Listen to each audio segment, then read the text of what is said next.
Bismillahirrahmanirrahim. Assalamualaikum warahmatullahi wabarakatuh.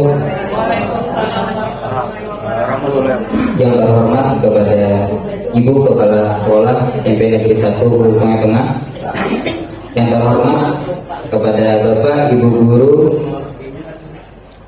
dan Wakil Kepala Sekolah SMP Negeri 1 Hulu Sungai Tengah, serta Bapak Ibu Guru yang berbahagia. Selamat pagi Bapak Ibu. Terima kasih atas kehadiran Bapak Ibu dalam kegiatan diseminasi budaya positif pada hari ini.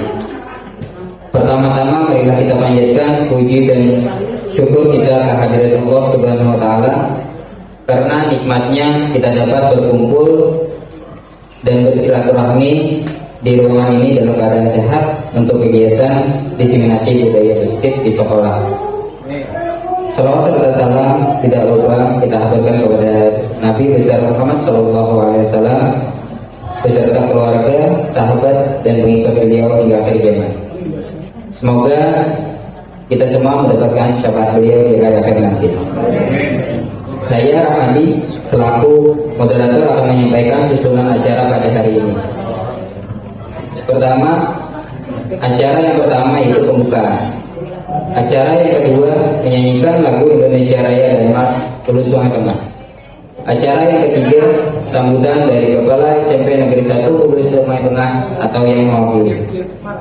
Acara yang keempat pemaparan dan penyebaran serta penerapan budaya positif. Acara yang kelima tanya jawab dan tanggapan. Yang terakhir adalah penutup. Semoga acara ini dapat berjalan dengan lancar dan berguna bagi kita semua serta untuk peserta didik. Amin. Bapak dan Ibu yang berbahagia, langsung saja kita memasuki acara yang pertama, yaitu pembukaan. Untuk membuka acara ini, marilah bersama-sama kita membacakan basmalah. Kita lanjutkan dengan acara yang kedua, yaitu menyanyikan lagu Indonesia Raya dan Mars Hulu Sungai Tengah. Kepada hadirin dimohon berdiri.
Kerja bersama membangun benua.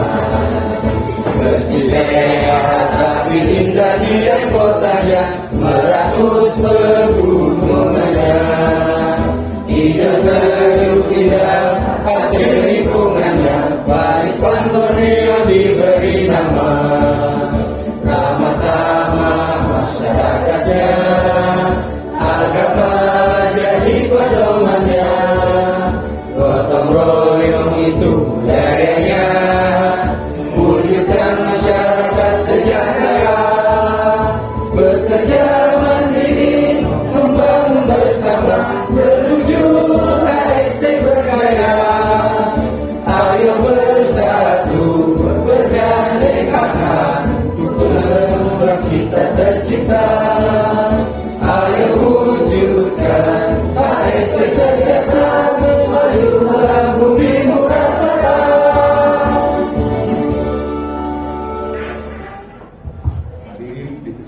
Hadirin dimohon untuk duduk kembali.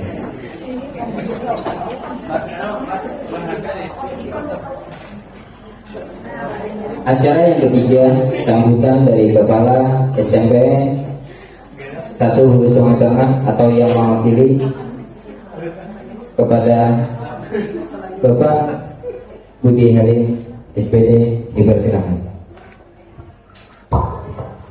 Assalamualaikum warahmatullahi wabarakatuh.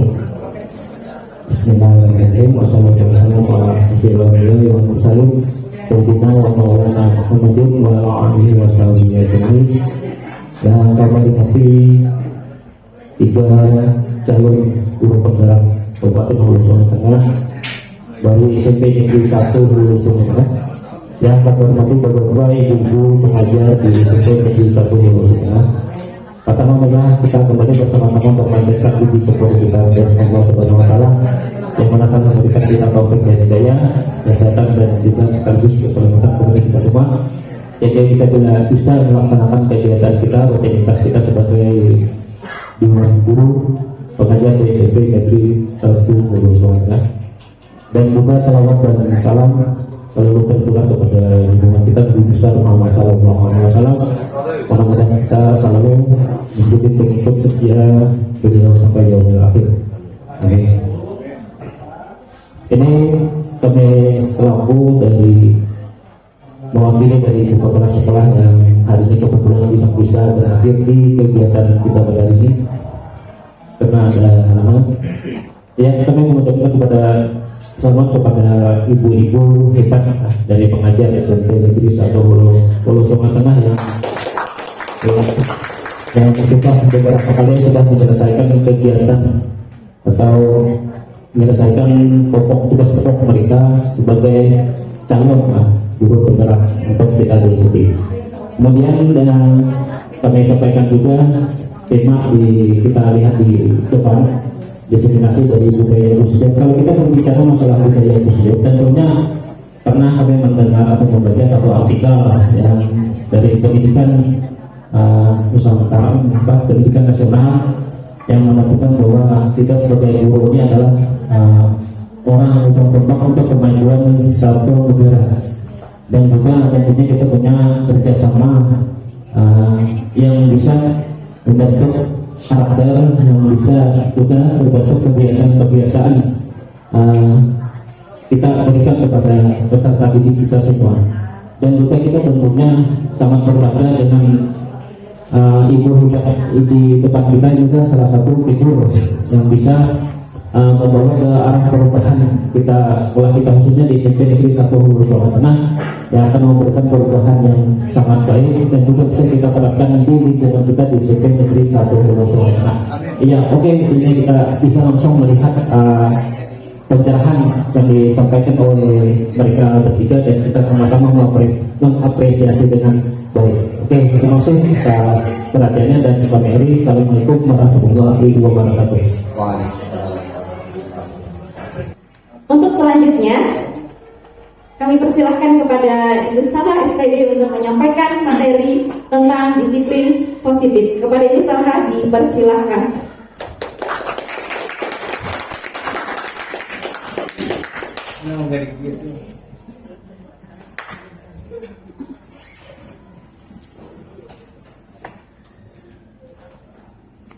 Assalamualaikum warahmatullahi wabarakatuh. Waalaikumsalam. Apa kabar Bapak Ibu sekalian? Pada kesempatan kali ini saya di sini ingin menyampaikan tentang disiplin positif. Sebenarnya disiplin positif ini sudah kita jalankan sehari-hari. Cuma mungkin istilahnya sekarang diberi nama dengan disiplin positif. Disiplin positif itu secara kalau kita biasanya membiasakan kebiasaan-kebiasaan baik atau mendisiplinkan anak. Nah, tapi dalam disiplin positif ini tidak boleh memakai cara ancaman, hukuman, ataupun memberikan hadiah. Tidak boleh. Nah, dalam budaya kita, makna kata disiplin itu telah berubah menjadi sesuatu yang dilakukan seseorang kepada orang lain untuk mendapatkan kepatuhan. Jadi kita mendoktrin anak supaya patuh. Nah, seperti apa caranya kita membuat anak itu supaya patuh? Nah, yang diinginkan di sini adalah disiplin yang positif. Nah, bukan yang negatif lah. Kalau yang negatif mungkin kita dengan cara memaksa atau mengancam anak. Disiplin positif ini tidak boleh dengan cara memaksa atau mengancam anak. Kita cenderung menghubungkan kata disiplin dengan ketidaknyamanan, ini betul sekali. Nah, karena anak merasa terpaksa melakukan sesuatu. Jadi di sini diinginkan anak itu melaksanakan sesuatu itu dengan secara sukarela, tidak dengan ancaman, tidak dengan ketakutan. Nah, seperti itu yang diinginkan oleh disiplin positif. Disiplin positif merupakan salah satu pendekatan disiplin diri yang memampukan seseorang untuk mengontrol perilakunya dengan kesadaran yang bertanggung jawab. Jadi anak diharapkan bisa mengatur dirinya sendiri dengan bertanggung jawab tanpa harus kita doktrin, tanpa harus kita paksa, tanpa kita harus berikan ancaman. Jadi dengan kesadaran dirinya sendiri atau tanggung jawab dirinya sendiri, misalnya melakukan tugas piket, menyapu di kelas tanpa harus ada ancaman atau paksaan dari kita sebagai guru, tetapi dengan kesadaran akan kebersihan. Kemudian dia juga merasa bertanggung jawab atas tindakannya tersebut. Nah, karena ada rasa tanggung jawab atas tindakannya sebagai untuk menghormati diri sendiri dan orang lain. Nah, apabila kelasnya kotor akan berdampak yang tidak baik, jadi harus sadar. Nah, sebagai pendidik, tujuan kita adalah menuntun murid untuk memiliki disiplin diri, sehingga mereka bisa berperilaku yang mengacu pada nilai-nilai kebajikan universal dan memiliki motivasi intrinsik bukan ekstrinsik. Nah, orang ingin tanya, kira-kira yang Bapak Ibu lakukan selama ini bagaimana cara mendisiplinkan anak? Mohon pendapatnya dari Bapak atau Ibu. Ya, Bapak Hussein, silakan.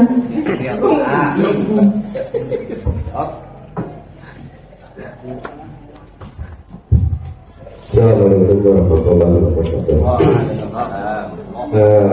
Harap kita dalam kegiatan pembelajaran untuk mendisiplinkan anak, ketika di dalam proses pembelajaran itu, kalau misalnya ada anak yang membuat kekacauan ataupun mengganggu temannya, pertama kita anak tersebut artinya diberikan semacam arahan atau pemahaman bahwa apa yang dilakukan itu adalah tidak benar, sehingga akan mengganggu terhadap konsentrasi teman-teman yang lain yang mau belajar.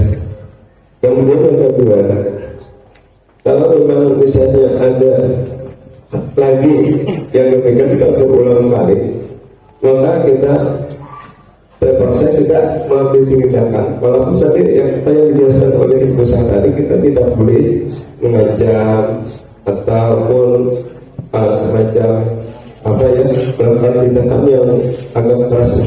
tapi kita terpaksa mengambil tindakan yang lain yang sifatnya tidak tidak menyentuh fisik loh, ya. Namun kita coba untuk yang memberikan dengan cara kita berikan ke tempat kelas. Nah, tentunya apa? Supaya yang lain itu mereka tidak melakukan hal demikiannya, agar yang lain itu mereka nanti kalau misalnya melakukan, mereka nanti mungkin akan seperti dia, dan mereka akan malu lah, ya. Dan mungkin itu diantara tindakan kita di dalam hal pengelolaan kelas, ya, di dalam kegiatan proses belajar mengajar. Itu saya masuk. Assalamualaikum warahmatullahi wabarakatuh.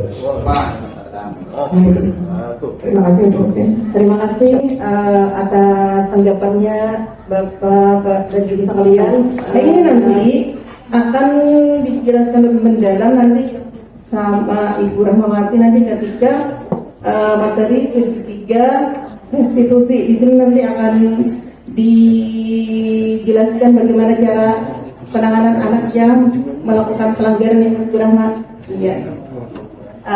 Terima kasih kepada Ibu atas pendapatnya dan tanggapannya, bagus sekali. Sekali lagi saya ucapkan terima kasih. Lanjutnya, pendekatan disiplin positif. Nah, di sini tidaklah tentang anak atau peserta didik secara langsung, tetapi tentang diri dan cara kita sendiri. Nah, diri dan cara kita sendiri, baik sebagai orang tua, guru, atau orang dewasa yang memberikan dampak dan pengaruh positif kepada anak. Berarti itu kita cerminkan dari diri kita sendiri dulu. Nah, bagaimana cara kita memberikan hawa positif kepada anak.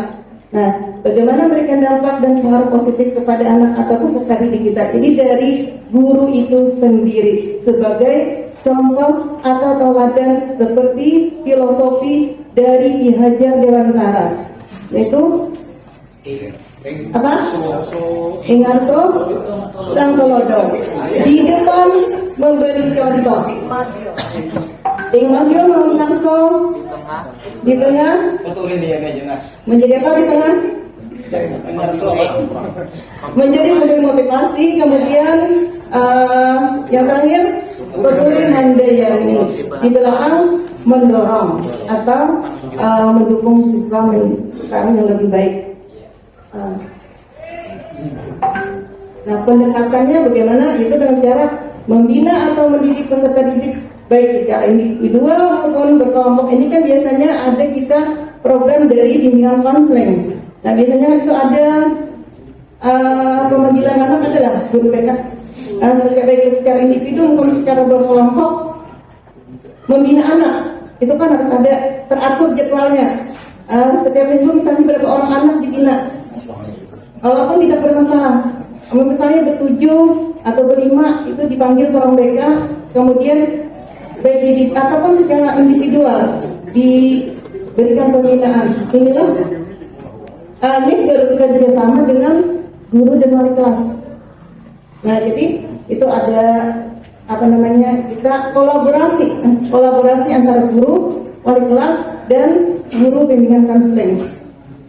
Kemudian pendekatan secara individual, dukungan dari sekolah dan pemangku kepentingan sekolah.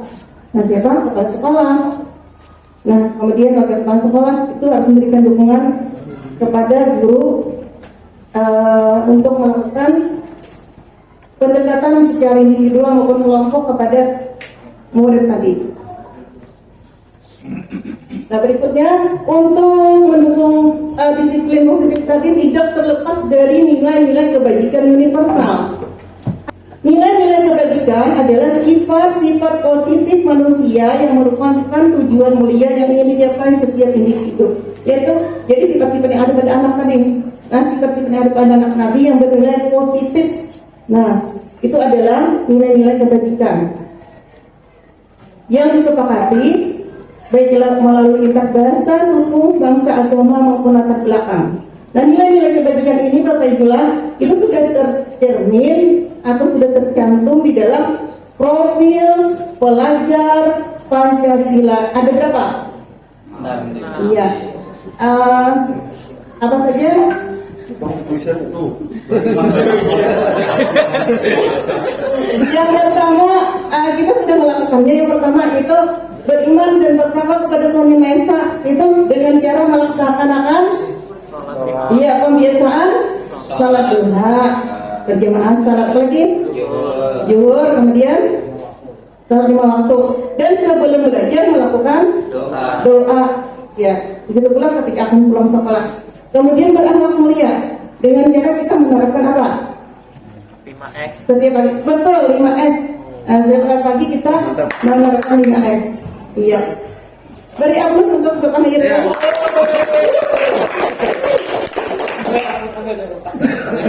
Yang kedua adalah mandiri. Mandiri itu maksudnya apa mandiri?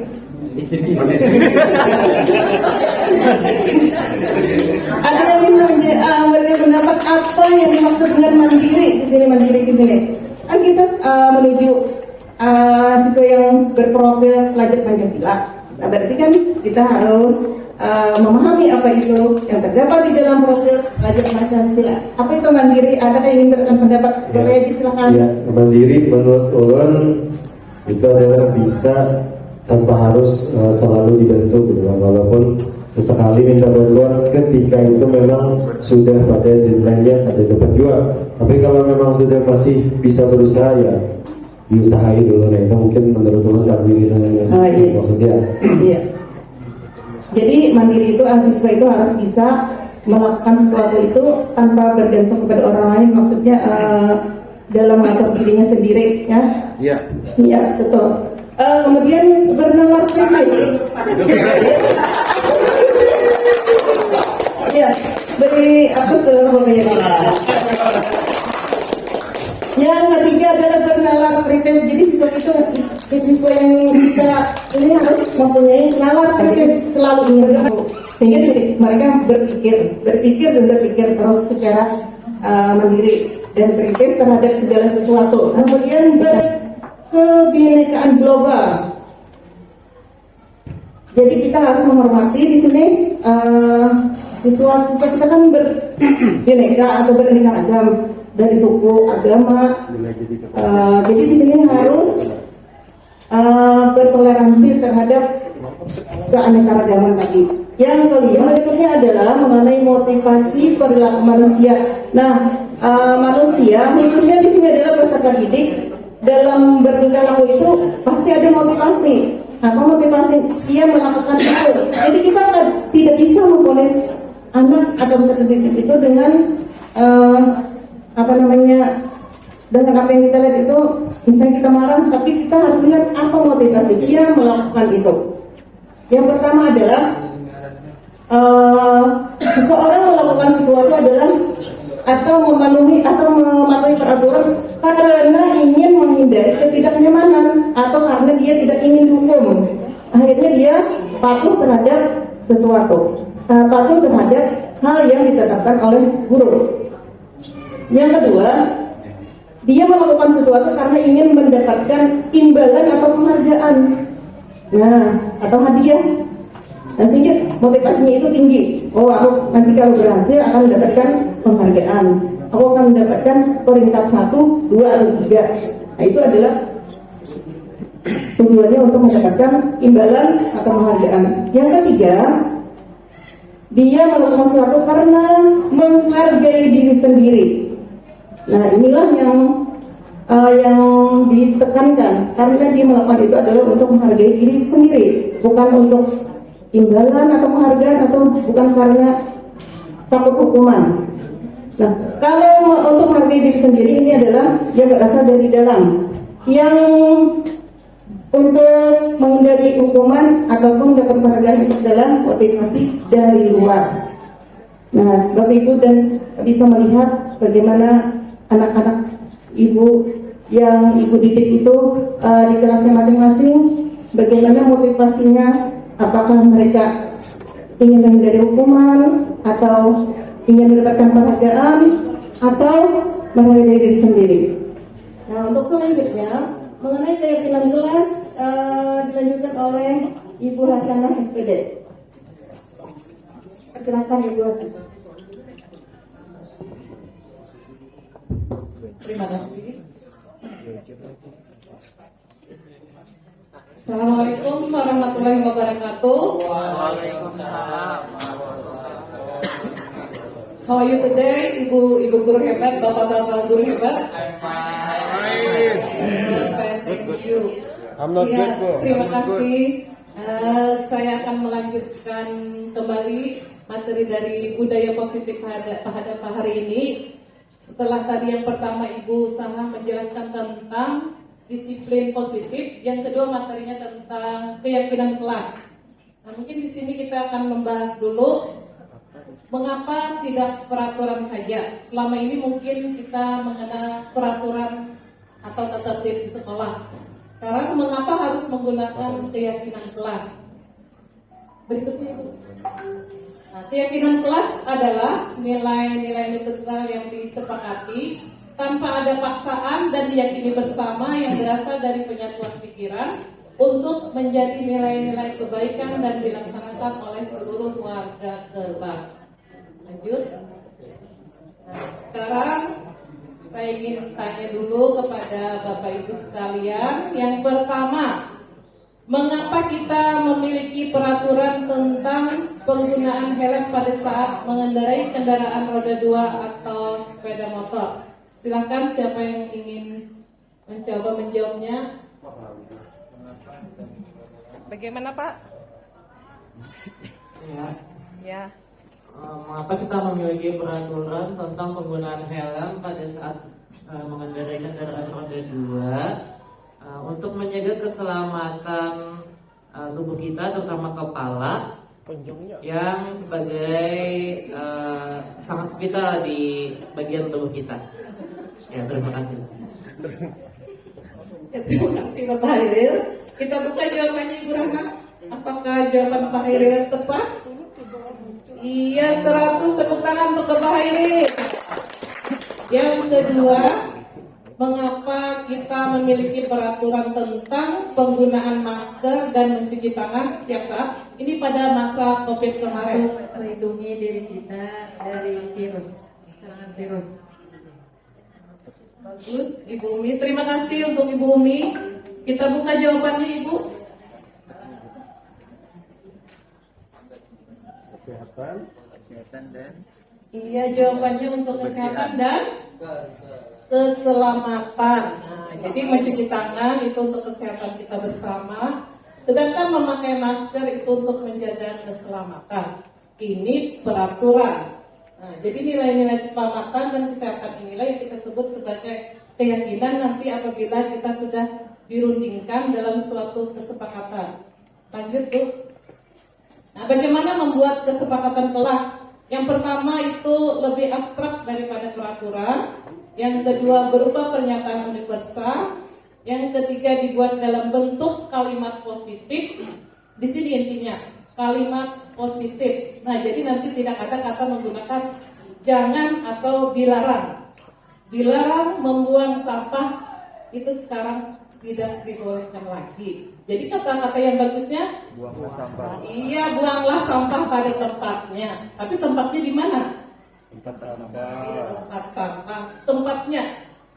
Yang keempat, sedikit saja agar mudah diingat. Jadi keyakinan itu sedikit saja, jangan terlalu banyak supaya diingat oleh anak-anak. Yang kelima, sesuai dengan kondisi kelas dan sekolah agar mudah diterapkan. Dan terakhir itu semua warga kelas atau sekolah dilibatkan dalam membuat.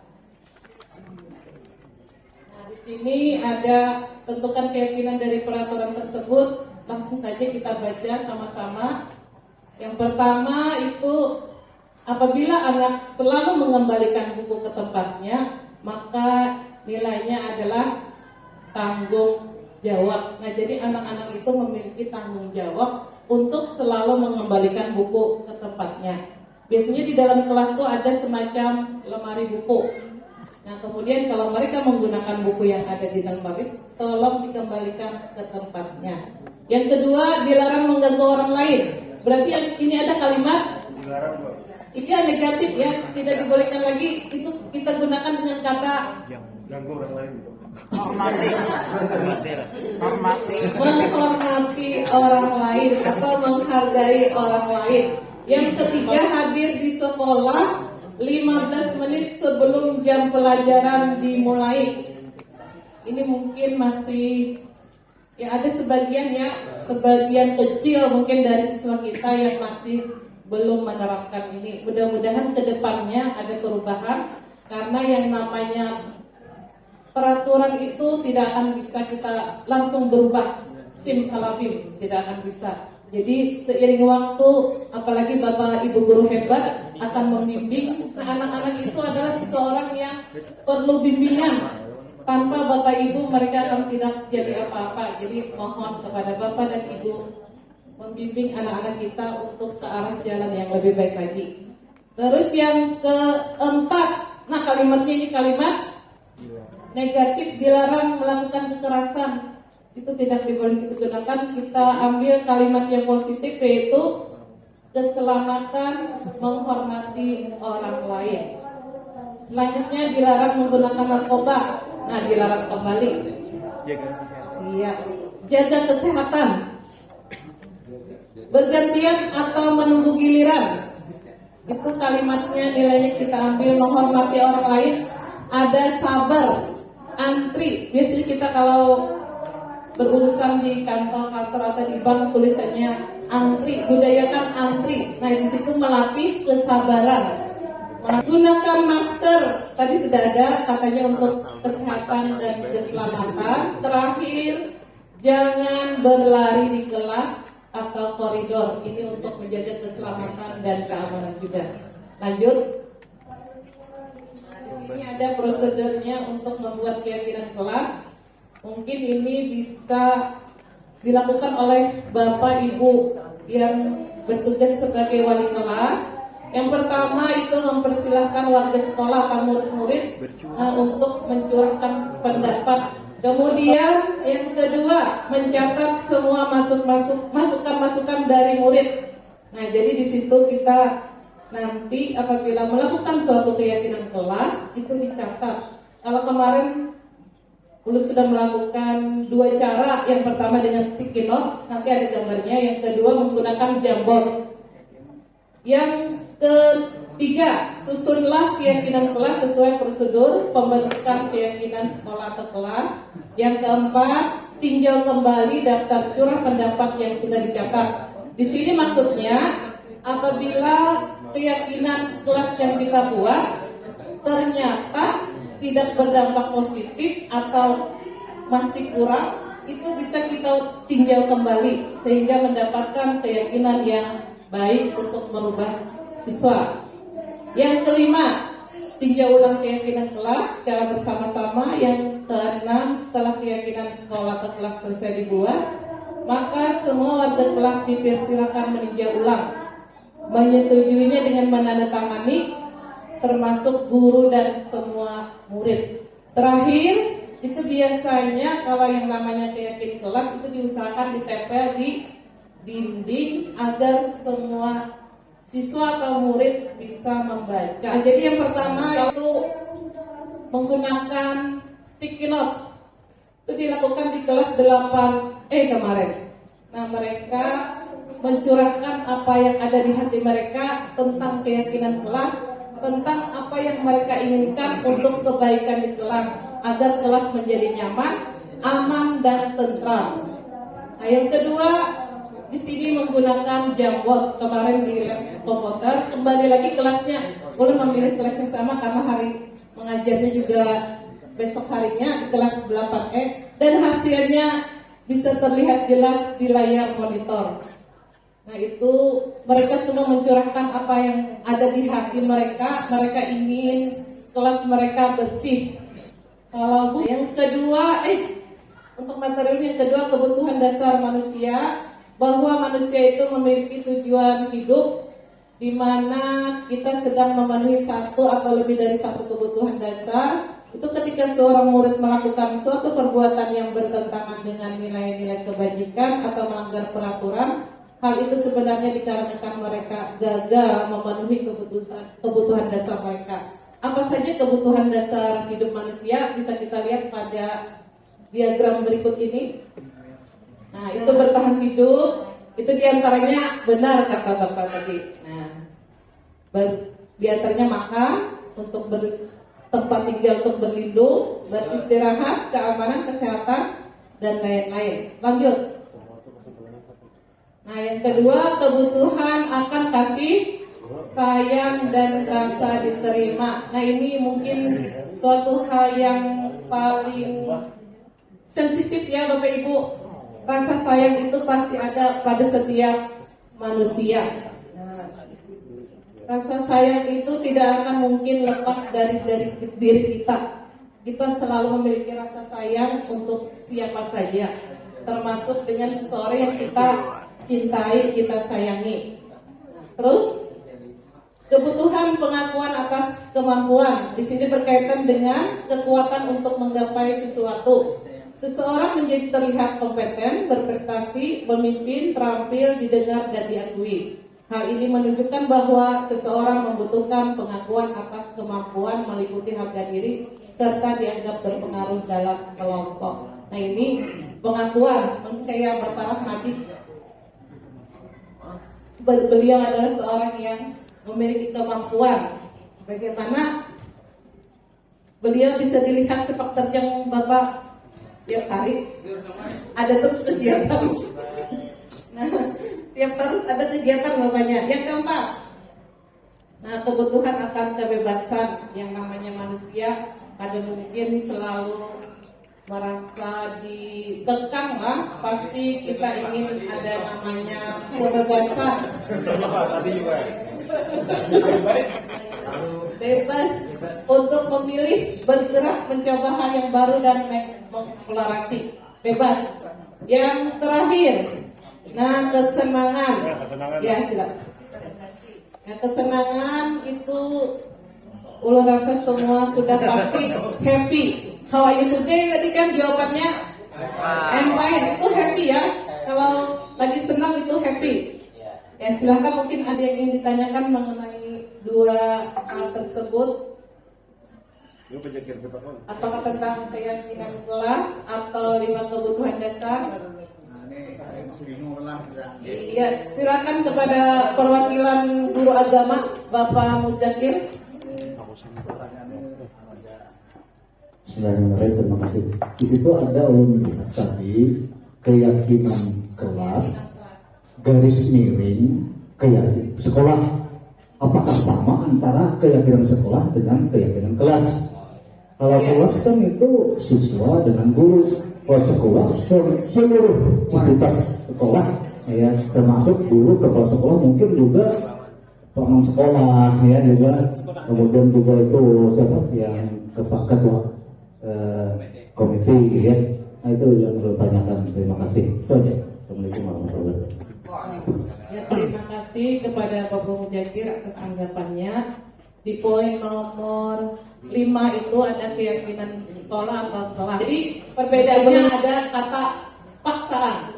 Bagaimana Bapak kalau peraturan kelas itu kan murid-murid kita menganggap sebagai suatu paksaan. Apabila tidak melaksanakan maka akan mendapatkan sanksi atau hukuman.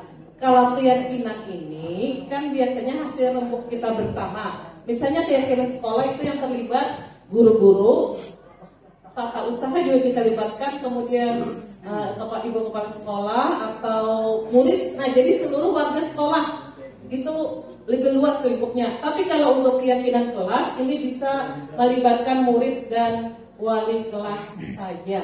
Nah, jadi di sini tidak ada istilah paksaan untuk keyakinan. Mereka mengungkapkan apa yang ada di hati mereka, isi mereka. Jadi mereka melaksanakannya pun dengan senang hati. Mungkin itu saya. Selanjutnya materi posisi kontra akan disampaikan oleh Ibu Rahmawati. Kepada Ibu Rahma kami persilakan.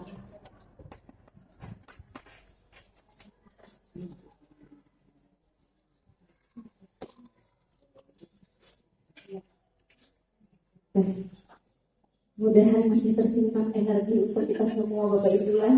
Materinya lumayan panjang. Iya, Langsung saja, tapi awal pembuka ulun hendak berpantun dahulu. Pagi hari memetik kambang melati, disimpan dasar kawan kita wiya. Ibu bapak guru yang ulun hormati, mudahan pian selalu berbahagia. Assalamualaikum warahmatullahi wabarakatuh. Ya, langsung saja untuk materi yang akan ulun sampaikan itu adalah tentang 5 posisi kontrol, di mana materi ini berkaitan sekali dengan apa yang sudah disampaikan di awal dari Ibu Salha dan juga Ibu Sana. Di sini dijelaskan oleh Dave Gassen dalam bukunya Restitusi Restructuring School Discipline 1998 mengemukakan bahwa guru perlu meninjau kembali penerapan disiplin di dalam ruang-ruang kelas mereka selama ini.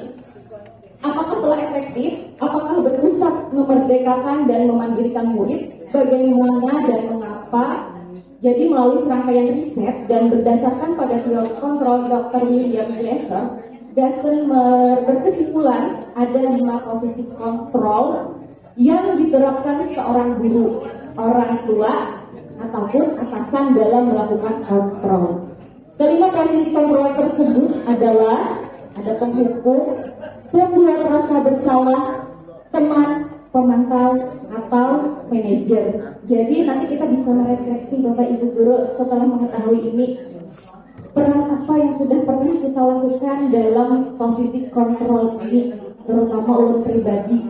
Jadi sebelum mengenal ini pun ulun melakukan posisi kontrol yang masih belum maksimal. Jadi setelah melakukan ini, setelah mengetahuinya, mungkin secara bersama-sama nanti kita bisa merubah atau saling berkolaborasi untuk menguatkan. Yang pertama itu adalah penghukum, posisi kontrol penghukum. Jadi seorang penghukum itu bisa menggunakan hukuman fisik maupun verbal. Jadi tadi hanya misalnya memukul, atau misalnya menyuruh keliling lapangan, atau misalnya menyuruh push up atau apapun, tapi juga dengan kata-kata. Nanti akan ada dijelaskan. Orang-orang yang menjalankan posisi ini, penghukum ini, memerlukan sistem atau alat yang dapat lebih menekan murid lebih dalam lagi. Yang kedua, pembuat rasa bersalah. Jadi posisi ini biasanya guru akan bersuara lebih lembut. Pembuat rasa bersalah akan menggunakan keheningan yang membuat orang lain merasa tidak nyaman, bersalah, atau rendah diri. Selanjutnya, posisi teman. Jadi guru itu tidak akan menyakiti murid, namun akan tetap berupaya mengontrol murid melalui persuasi. Posisi teman pada guru biasa arahnya ada yang negatif, ada juga yang positif. Positif di sini biasanya terjalin hubungan baik antara guru dan murid. Murid akan merasa nyaman dengan guru tersebut dan patuh jika guru mengatakan hal-hal yang baik. Tapi negatifnya, jika misalnya ada tidak kesesuaian antara guru dan murid tersebut, bisa jadi murid akan merasa kecewa dengan guru, kemudian dia tidak akan mematuhi lagi apa yang dikatakan oleh guru tersebut. Selanjutnya, pemantau. Memantau ini berarti mengawasi. Pada saat kita mengawasi, kita bertanggung jawab atas perilaku orang-orang yang kita awasi. Jadi pemantau ini berdasarkan pada peraturan-peraturan dan juga ada konsekuensi. Biasanya pemantau ini ada kesepakatan terlebih dahulu. Bila misalnya murid tidak maasi atau melanggar peraturan sekolah atau kesepakatan keyakinan kelas, maka akan mengingatkan dengan konsekuensi. Oh, bila tetap terlambat berarti konsekuensinya apa? Itu sudah dilakukan sebelumnya kesepakatan, itu adalah pemantau. Yang terakhir adalah posisi manajer. Jadi posisi terakhir manajer ini adalah posisi di mana guru berbuat sesuatu bersama dengan murid, mempersilahkan murid mempertanggungjawabkan perilakunya sendiri, kemudian mendukung murid agar dapat menemukan solusi atas permasalahannya sendiri. Jadi di posisi manajer itu adalah tingkatan yang paling tinggi. Ini adalah contoh-contohnya dari guru yang berbuat untuk yang penghukum, biasanya menghardik, menunjuk-nunjuk, ciri-cirinya misalnya Kemudian kalau orang membuat rasa bersalah itu ya petunjuk ke ceramah, pian harusnya kayak ini, misalnya ibu kecewa dengan pian kalau misalnya pian kayak ini lah, ya supaya anak tuh rasa bersalah nih dengan apa yang sudah dilanggarnya. Kalau posisi teman membuat alasan-alasan untuk muridnya, misalnya apa alasan pian melakukan itu, coba ceritakan misalnya dengan ibu seperti apa. Kalau pemantau ini karena ada kesepakatan sebelumnya dan ada konsekuensi, berarti guru ini bila melanggar ini berarti pian konsekuensinya apa nak? Nah sudah tahu kan konsekuensinya, berarti pian harus misalnya membersihkan kelas di jam terakhir. Nah itu pemantau. Kalau manajer ini mengajukan pertanyaan-pertanyaan saja, ada hubungannya nanti dengan segitiga ini, pernyataan-pernyataan dan siapa yang mengatakan. Kalau pembuat orang merasa bersalah, kalau guru itu biasanya mengatakan seperti ini, saya kecewa sekali dengan kamu. Kalau penghukum, kamu tidak pernah benar melakukannya. Atau misalnya ada murid yang terlambat, Bapak itulah kalau yang tipe penghukum misalnya, ini awalnya harus terlambat misalnya. Itu tuh termasuk verbal sekalinya Bapak Ibu. Ada ngomong gini, hai dia hilangkan dengan ayat itu sebelum tahu. Oh ternyata apa yang ulun lakukan itu sudah menghukum dan menciderai psikis anak. Orang terlambat harus ini misalnya, dan itu ternyata tidak menemukan solusi. Nanti ada solusinya di control manager. Kemudian teman, ayolah lakukan demi ibu bapak ibu, makasih. Dia anak pintar. Kalau iyalah, nggak bisa itu seperti teman. Kalau pemantau, hari ini mendapatkan stiker bintang ini SD biasanya stiker kayak itulah. Kalau kita misalnya, hari ini datang terlambat, iya berarti poinnya bagus, seperti itu. Kalau manajer, bagaimana kamu bisa menyelesaikan masalah ini? Jadi kita mengajak murid itu berpikir dan menemukan solusi sendiri, hubungannya dengan keyakinan nilai-nilai kebajikan universal yang disampaikan Ibu Salha dan juga yang disampaikan Ibu Hasanah. Penghukum, kamu selalu yang paling terakhir, pian harus pian misalnya contoh. Oke, selanjutnya Bu. Nah, ini kita masuki di segitiga restitusi. Di sini adalah penerapan nanti di aksi nyata. Ulun akan memberikan contoh yang sudah dibuat di PMM. Nanti dibagikan filenya bisa sebagai referensi. Segitiga restitusi ini yang akan jadi praktik kita dalam penerapan budaya positif di sekolah Bapak Ibu dalam kurikulum Merdeka. Tentunya secara bertahap untuk melakukannya secara bersama. Jadi ada 3 poin yang harus kita lakukan dalam segitiga restitusi ini. Yang pertama, menstabilkan identitas. Jadi posisi kita guru itu sebagai manajer. Kita ada banyak pandir padahal murid yang kita minta untuk berbicara. Sisi positifnya, kita hemat energi, kemudian menjaga emosi kita, kadang mengubah mood kita menjadi tenang. Posisi manajer itu tenang. Kemudian menstabilkan identitas, jadi ada dialog, kita panggil murid yang melanggar peraturan, misalnya yang terlambat atau tidak memukul tugas, menurut dari segitiga restitusi ini, untuk membuat anak yang merasa gagal karena berbuat salah menjadi positif terhadap dirinya. Jadi ciri khas dari menstabilkan identitas ini adalah kita menstabilkan emosinya, bahwa kita bisa mengatakan dari dialog itu salah satunya adalah, nah ibu tahu Pian melakukan kesalahan dan ibu pun pernah juga, karena kita manusia yang melakukan kesalahan. Nah setelah itu dia merasa, oh iya bapak ibu salah misalnya, lalu dia akan terbuka untuk menceritakan permasalahannya. Setelah menstabilkan identitas, baru selanjutnya kita ke validasi kebutuhan, hubungannya dengan yang disampaikan Ibu Sanah tadi. Jadi kita di sini menanyakan alasan murid, kenapa jadi terlambat, kenapa jadi ini. Biarkan dia berpikir, dia bercerita, oh ulun dulu terlambat karena pada makan, habis itu makan di luar luar. Oh berarti kebutuhannya ada yang tidak tercapai, tercukupi.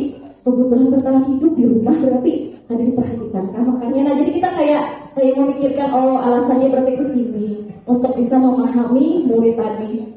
Kemudian anak yang mungkin begitu olah di kelas misalnya, kita cari memvalidasi kebutuhannya apa. Biarkan dia bercerita. Bisa jadi kan mungkin orang tuanya ada permasalahan, oh berarti dia kebutuhan akan kasih sayang, kebutuhan untuk kebebasannya masih belum terpenuhi. Jadi tugas guru itu kita mengarahkan. Kemudian kita setelah melakukan itu tadi menanyakan keyakinan Bapak Ibu. Ya sudah bercerita panjang lebar alasan ini itu baru kita tanyakan. Pian ingin jadi orang seperti apa? Atau nilai-nilai yang Pian ketahui itu apa ketika bersekolah di sini? Misalnya terlambat, tapi nilai apa yang harus Pian capai? Biarkan berpikirnya.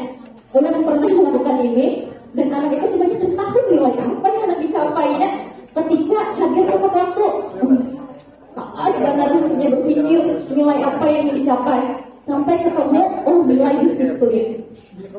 Nilai disiplin ini yang dia ternyata tidak tahu tujuan dari keyakinan yang harus dipenuhinya agar dia sukses ke depannya. Nah itu, jadi menanyakan keyakinan dia mau jadi apa nanti ketika dewasa, cita-citanya apa. Jadi kaitkan dengan keyakinan tadi, ada nilai disiplin yang harus dibentuk.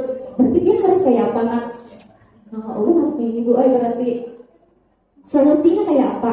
Biarkan murid yang menentukan solusinya, kita hanya mengarahkan. Biasanya ya bisa Bu Bapak yang menentukan itu. Jadi supaya pemikirannya terbuka bahwa dari awal dia salah, tidak sesuai dengan keyakinan, kemudian keinginan untuk berubah.